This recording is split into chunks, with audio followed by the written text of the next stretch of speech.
este corto video documental se le explicará detalladamente lo que fue la organización económica de la Nueva España. Sin nada más que agregar, que empiece el video.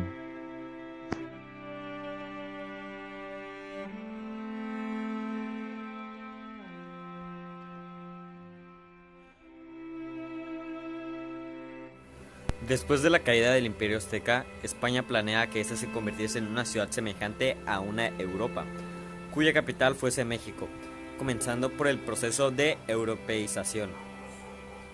Los que poseían la mayor parte de las riquezas eran el clero, debido al diezmo, primicias, donativos, préstamos con intereses muy elevados, privilegios parroquiales, que estos no pagan impuestos,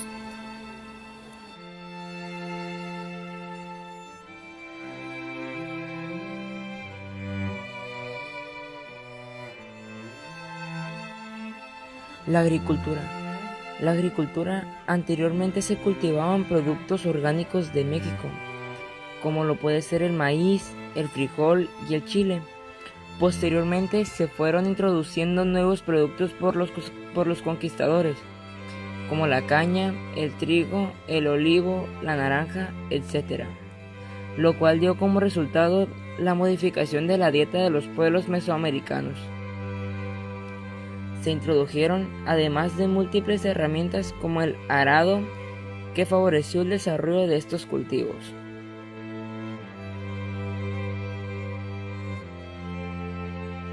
Ganadería. Se introdujeron además múltiples animales, tales como el caballo, las vacas, toros, cabras, gallinas y gusanos de seda, y cerdos, los cuales aprovechaban los recursos como el cuero, leche, carne, sedas, huevos, etc.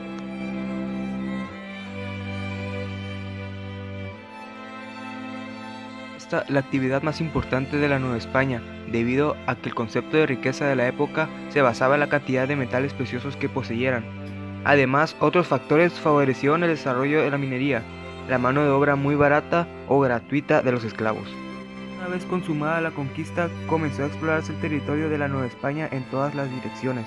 Los centros mineros más importantes fueron Zacatecas, Fresnillo, Santa Bárbara, Guanajuato, Taxco, Pachuca, Oaxaca, etc. En el siglo XVII, las minas más importantes que se descubrieron fueron las de San Luis Potosí y en el siglo XVIII las de Real 14. A finales del periodo colonial, esta había florecido a causa del descubrimiento en 1554 por el sevillano Bartolomé de Medina, por el beneficio de los minerales de plata por medio de la sal y el mercurio. Este sistema llamado de patio facilitó la extracción de la plata e hizo costeable la explotación de minerales de baja ley, dando origen a la fundación de Hacienda. Poco a poco, la economía permitió la capitalización de la industria, provocando la renovación de maquinaria en las nuevas industrias, ahora llamadas obrajes, donde a los obreros se les explotaba con largas jornadas, deudas grandes, maltratos y golpes a causa de cosas absurdas. Todo esto a pesar de que la Nueva España estaba prohibida.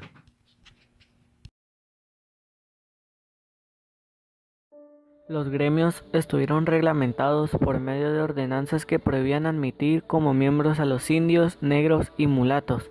Debido a esto, el progreso industrial se estancó por completo. Las categorías de los trabajadores eran tres: aprendices, oficiales y maestros. Los gremios eran distintos a los sindicatos actuales porque los gremios no eran asociaciones de trabajadores para defender sus derechos, sino unidades para organizar el trabajo de los artesanos de un mismo oficio. Poco a poco fue sustituido por el obraje, desapareciendo por orden real en 1790.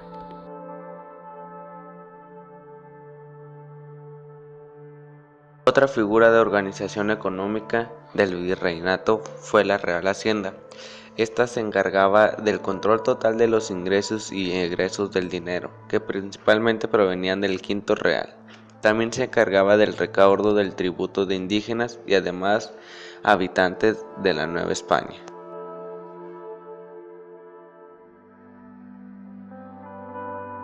La social de la Nueva España estuvo condicionada al origen racial y geográfico más que al económico. Los españoles peninsulares, los criollos y los mestizos, hijos de españoles e indígenas, representaban a los tres grupos sociales más importantes de la Nueva España.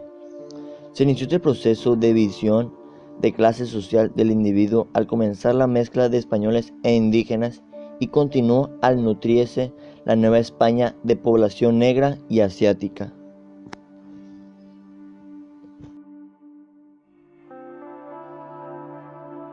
Este grupo fue la principal beneficiaria de toda aquella riqueza obtenida en la explotación minera, agrícola y de otros negocios en el virreinato de la Nueva España, además de colocarse en las nuevas posiciones en los oficios o profesiones de la época. Estos fueron burócratas, obispos de la iglesia o grandes jefes militares.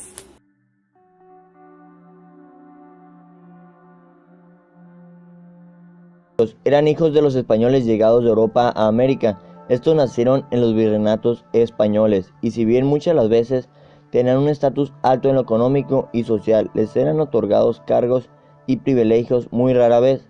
Fueron dueños de haciendas o comercios, pero no manejaban las posiciones estratégicas del gobierno como sí lo hacían sus padres.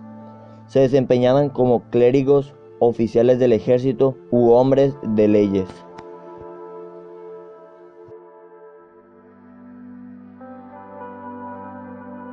Eran los hijos de españoles con indígenas y fueron la primera casta nacida de la mezcla racial de los grupos étnicos mencionados anteriormente. A estos, a diferencia de los indígenas, les fue posible aprender oficios o realizar otras actividades, pero difícilmente podían aspirar a una posición dentro de la sociedad novohispana, destacada, destinadas a los peninsulares y los hijos de estos nacidos en Nueva España.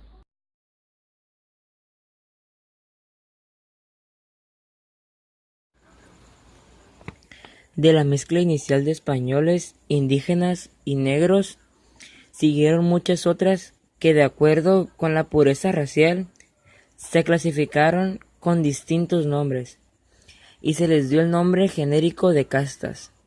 Estas castas fueron los estratos más bajos de la organización social de la Nueva España.